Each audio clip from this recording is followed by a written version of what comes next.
एक चश्मे जदुंगा फैला जा शाह नवाशी, एक चश्मे जदुंगा फैला जा शाह नवाशी, शायद के निगाहे कुनादागा नवाशी, शायद के निगाहे कुनादागा नवाशी।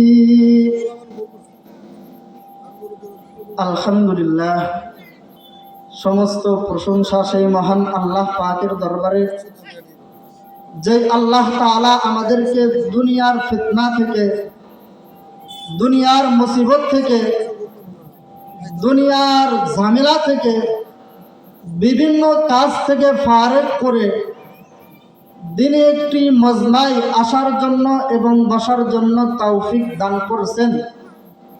এই জন্য সেই মাওলা পাকের দরবারে শুকরিয়া জ্ঞাপন করি। সবাই বলি আলহামদুলিল্লাহ। আর একটু জোরে সরে বলি আলহামদুলিল্লাহ। যাকে সৃষ্টি না করলে দুনিয়ার কোনো কিছুই সৃষ্টি করা হতো না, এমনকি আমরাও সৃষ্টি হতাম না। আমরা দুনিয়ার ভিতরে যা কিছু দেখি, কোনো কিছুইকে সৃষ্টি করা হতো না। এমন একজন নবী, এমন একজন ব্যক্তি, যে ব্যক্তির জন্য, যে পয়গম্বরের জন্য অন্যান্য নবীরা আল্লাহ পাকের কাছে দরখাস্ত করছে, ইয়া রব্বে কারীম, আপনি আমাদেরকে নবী না বানাইয়া, আপনি আমাদেরকে পয়গম্বর না বানাইয়া শেষ জামানার শেষ উম্মত হিসেবে আমাদেরকে দুনিয়ার ভিতরে পাঠান। এক কবি বলেন, সাইয়্যিদুল কাওনাইনি খাতমুল মুরসালিন, সাইয়্যিদুল কাওনাইনি খাতমুল মুরসালিন, আখিরা মদবুদ ফখরুল আউয়ালিন, আখিরা মদবুদ ফখরুল আউয়ালিন।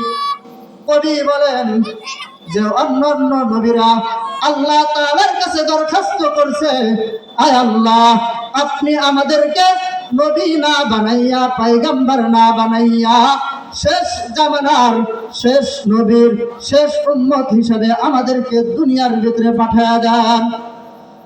আমরা কোনোদিন আল্লাহ তাআলার কাছে কোনোদিন দরখাস্ত করি নাই, আল্লাহ পাকের কাছে কোনোদিন দরখাস্ত করি নাই।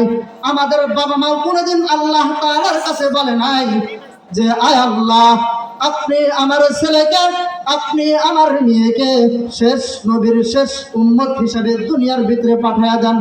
এখন করছে? করে নাই।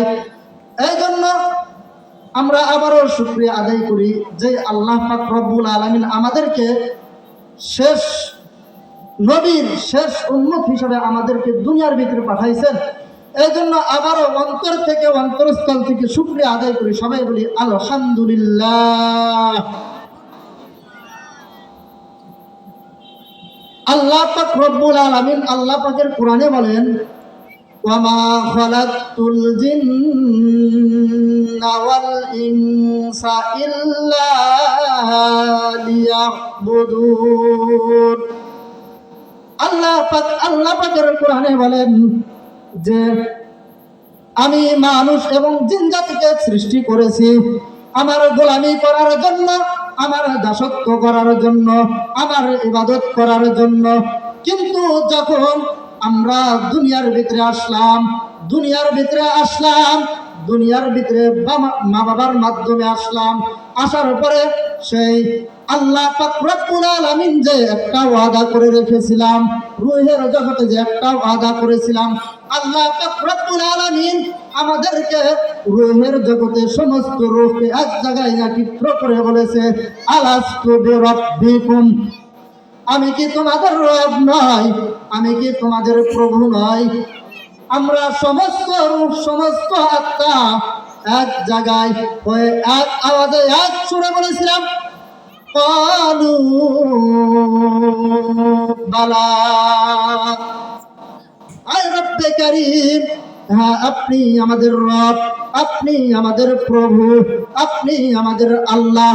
কিন্তু যখন আমরা মা বাবার মাধ্যমে দুনিয়ার রং তামাশা দেখলাম, দুনিয়ার ভিতরে আসলাম, দুনিয়ার ভিতরে আসার পর যখন আমরা দুনিয়ার রং তামাশা দেখলাম, দেখার পর আমরা যে রুহের জগতে যে ওয়াদাবদ্ধ করে এসেছিলাম, যে ওয়াদা করে এসেছিলাম, সেই ওয়াদা দুনিয়ার ভিতরে এসে ভুলে গেছি।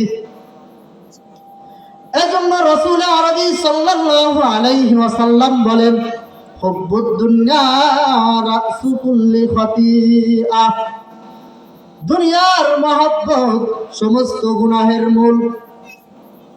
আমি যেদিকে যাই, যদি আমি বাজারে যাই তাহলে আমার দ্বারা গুনাহ হয়ে যায়, যদি আমি হাটে যাই আমার দ্বারা গুনাহ হয়ে যায়, যদি আমি রাস্তায় বের হই আমার দ্বারা গুনাহ হয়ে যায়।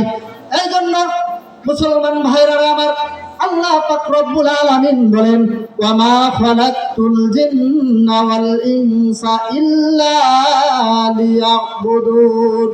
আল্লাহ পাক রব্বুল আলামিন আমাদেরকে বলেন যে আমি মানুষ এবং জিন জাতিকে সৃষ্টি করেছি আমার ইবাদত করার জন্য।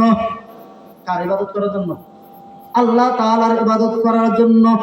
কিন্তু আল্লাহ পাক রব্বুল আলামিন আমাদেরকে যখন দুনিয়ার ভিতরে পাঠাইলেন, দুনিয়ার ভিতরে এসে আমরা কত দুর্বল ছিলাম, কত ছোট ছিলাম। কবি বলেন, মুরগা কাজ বাইজা বেরু আয়া দরুজি তলাবাত, মুরগা কাজ বাইজা বেরু আয়া দরুজি তলাবাত, আদমি জাদানা দরদ ফিরুদ আকলো তমিজ, আদমি জাদানা দরদ ফিরুদ আকলো তমিজ। কবি বলেন যে আমরা যখন দুনিয়ার ভিতরে আসলাম, দুনিয়ার ভিতরে আসার পরে আমরা কত দুর্বল ছিলাম, কত ছোট ছিলাম, কত জয়ীফ ছিলাম। কবি বলেন যে একটা মুরগির বাচ্চা সে ছোট থেকে তার ডিম থেকে বের হয়ে সে তার নিজের খাবার নিজে খেতে পারে, পারে না?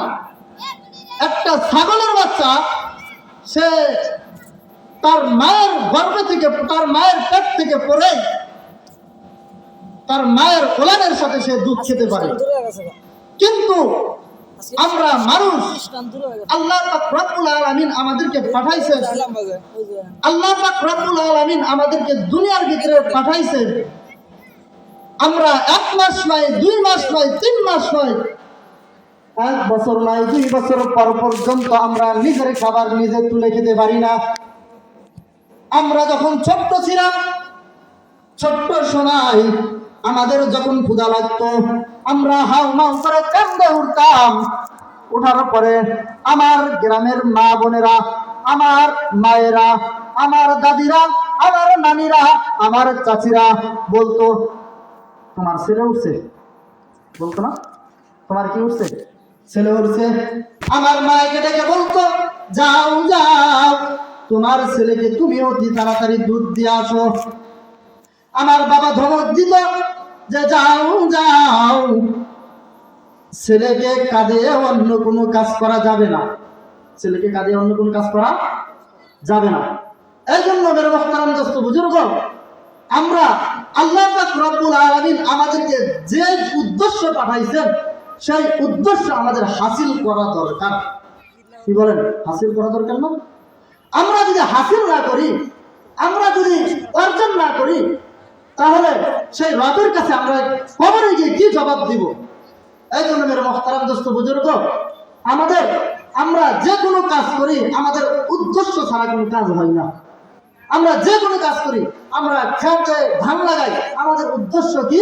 যে আমরা এই ধান থেকে আমাদের পেটে খাবার খাইব। আমার ছেলেকে আমি লেখাপড়া করাই, উদ্দেশ্য কি? আমার ছেলে যেন পুরো বিশ্বের ভিতরে ভালো একজন আলেম হয়। আমার ছেলেকে আমি স্কুলে লেখাপড়া করাই, আমার উদ্দেশ্য কি? যে আমার ছেলে যেন পুরো বিশ্বের ভিতরে ভালো একজন ইঞ্জিনিয়ার হন, অথবা ভালো একজন ডক্টর হন। কি বল? এটাই উদ্দেশ্য না? ঠিক তেমনি ভাবে আল্লাহ পাক রব্বুল আলামিন আমাদেরকে দুনিয়ার ভিতরে পাঠাইছেন, এটা একটা উদ্দেশ্য নিয়ে পাঠাইছেন। এই জন্য মেরে মুহতারাম দোস্ত বুজুর্গ, আমরা দুনিয়ার রং তামাশার দিকে না যেয়ে, দুনিয়ার রং তামাশার দিকে খেয়াল না দিয়ে আমরা নিজেরা নিজেদের আমল কালাম ঠিক করে তারপর রবের দরবারে হাজিরা দিব। এই জন্য মেরে মুহতারাম দোস্ত বুজুর্গ, আমরা সকলেই আল্লাহ পাক রব্বুল আলামিনের ফরজ বিধানগুলো আমল করব, রাসূল আরবি সাল্লাল্লাহু আলাইহি ওয়াসাল্লামের সুন্নাত মোতাবেক চলব।